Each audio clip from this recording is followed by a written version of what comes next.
Selamat pagi semua. Apa kabar kalian hari ini? Aku harap kalian baik-baik saja ya.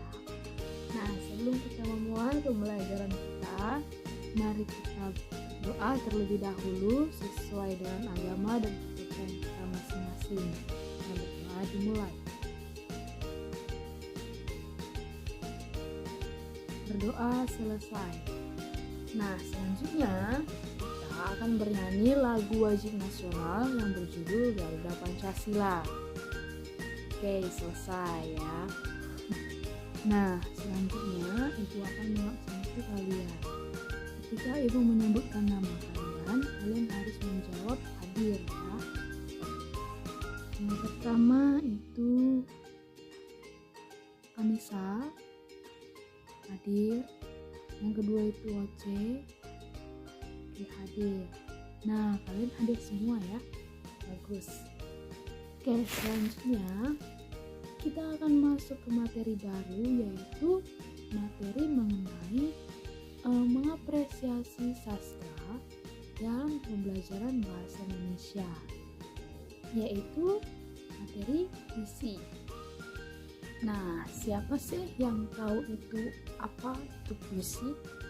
Nah, siapa juga pernah melihat seseorang yang tampil di depan membacakan puisi? Pernah kan? Nah, oke.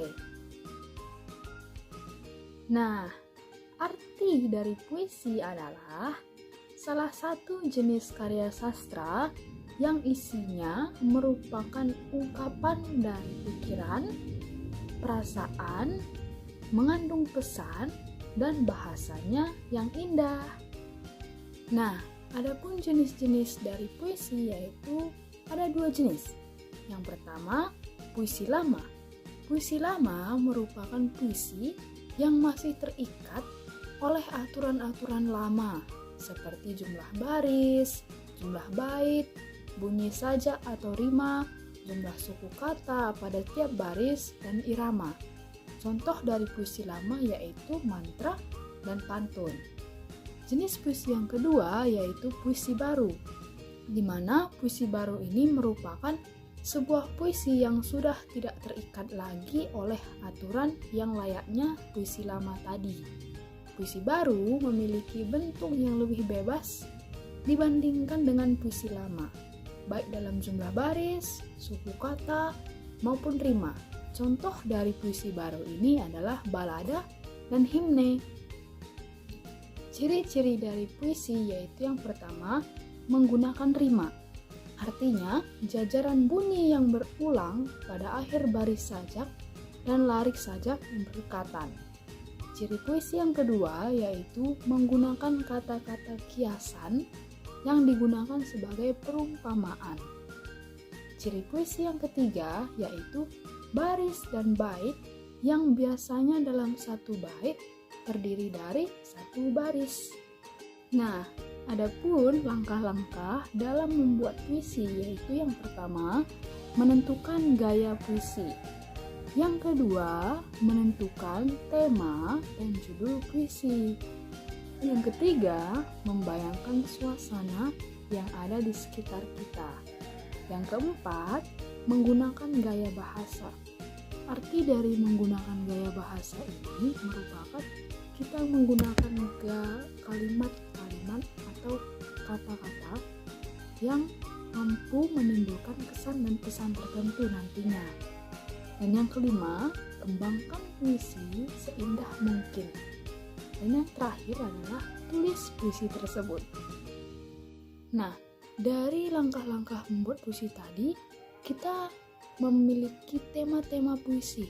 Nah, adapun tema-tema puisinya yaitu yang pertama, puisi yang bertemakan tumbuhan, puisi yang bertema alam, puisi yang bertema keluarga, puisi yang bertema Tuhan Yang Maha Esa, dan yang terakhir, puisi bertema sahabat.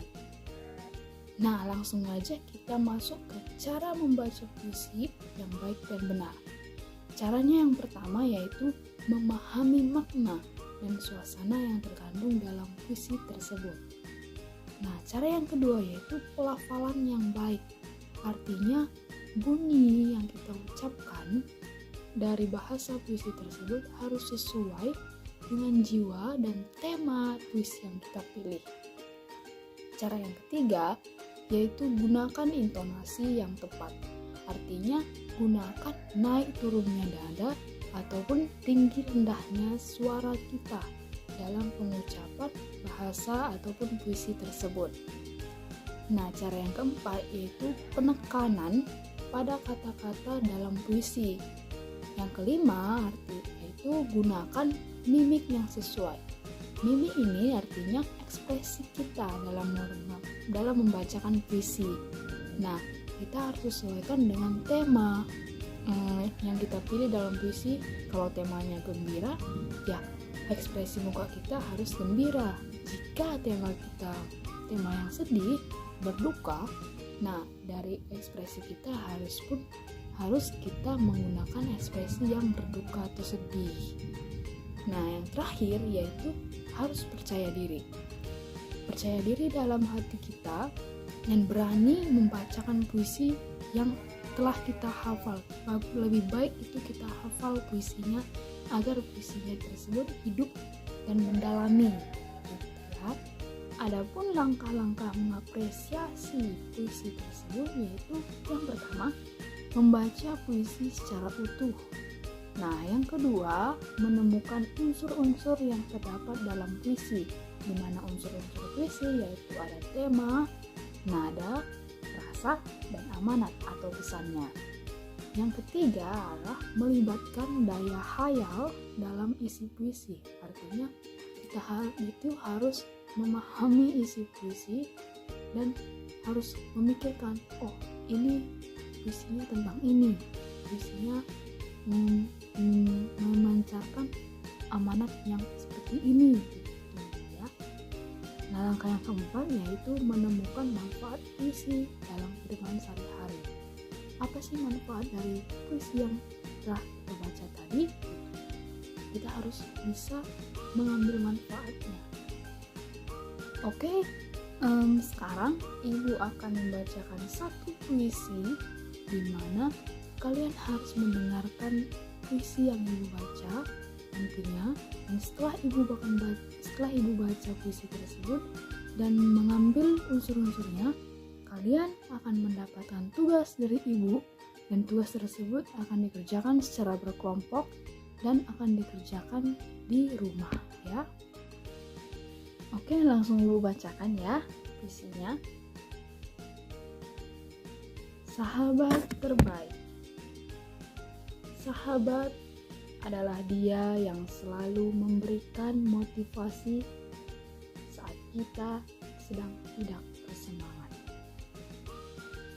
Sahabat adalah dia yang selalu menemani saat kita sedang merasa sendiri. Sahabat adalah dia yang mau menerima keluh kesah kita.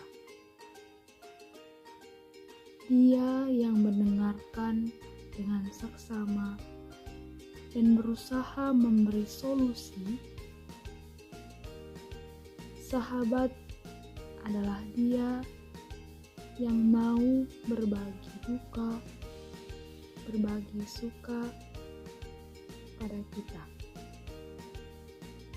Sahabat adalah dia yang senantiasa mengingatkan jika kita salah. Sahabat adalah dia yang menerima saran ketika dia salah. Jadilah sahabat terbaik bagi kawan-kawanmu. Nah, itu tadi adalah puisi tentang sahabat, bertemakan sahabat. Oke, dimana manfaatnya atau amanat atau pesan dari puisi tersebut yaitu kita sebagai manusia yang bersosial, nah kita itu penting sekali memiliki sahabat ya, dimana sahabat sebagai teman-teman kita harus menemani dia saat dia sedih, saat dia perlu pertolongan. Nah, saat itulah kita harus membantu dia, menemani dia, dan menerima saran dan memberi saran-saran, dan selalu temani dia. Jangan sampai dia merasa sedih dan sendiri. Nah, itulah manfaatnya di kehidupan kita sehari-hari. Oke, ya. Oke. Nah, minggu lalu kita sudah membagi kelompok menjadi 6 kelompok ya. Iya, betul.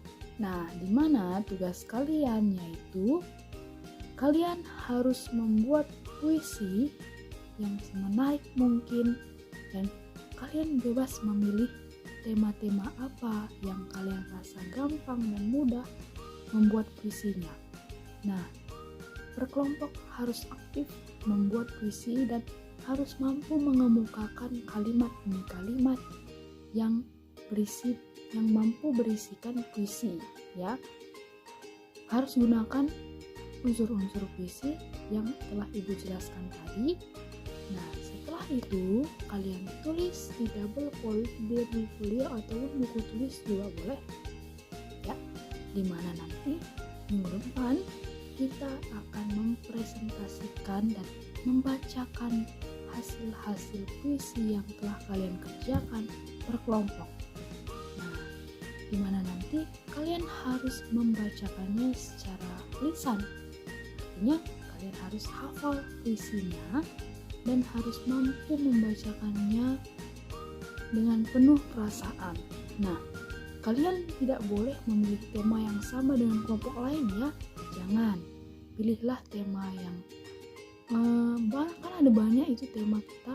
Ada tema keluarga, sahabat, lalu alam, lalu Tuhan yang Maha Kuasa, dan lain-lain. Masih banyak.